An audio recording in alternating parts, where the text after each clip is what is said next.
আসসালামু আলাইকুম গাইস, সবাই কেমন আছেন? আশা করি সকালে অনেক ভালো আছেন। তো আজকে আমাদের পেজের 1 লাখ ফলোয়ার পূরণ হয়েছে। এই উপলক্ষে আমরা একটা কেক আনছি, আনন্দ উদযাপন করতেছি। তো সবাই আমাদের পেজের জন্য বেশি বেশি লাইক কমেন্ট শেয়ার করবেন এবং আমাদেরকে সাপোর্ট করবেন। আর যারা আমাদেরকে সাপোর্ট করছেন সবাইকে আন্তরিক অন্তর থেকে অভিনন্দন ও শুভেচ্ছা। আমাদের পেজের নাম হচ্ছে রাহিম সরকার 01। সবাই ইনশাআল্লাহ এই পেজটিকে ঘুরে আসবেন এবং পেজের ভিডিওগুলো বেশি বেশি শেয়ার করবেন।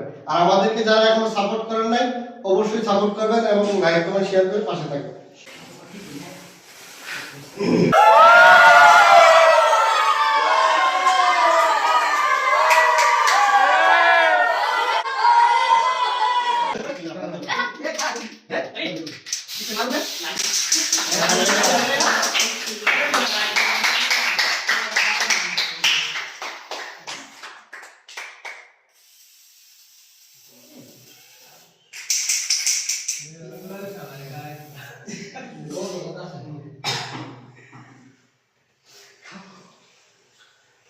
Ahí está, ahí está acá.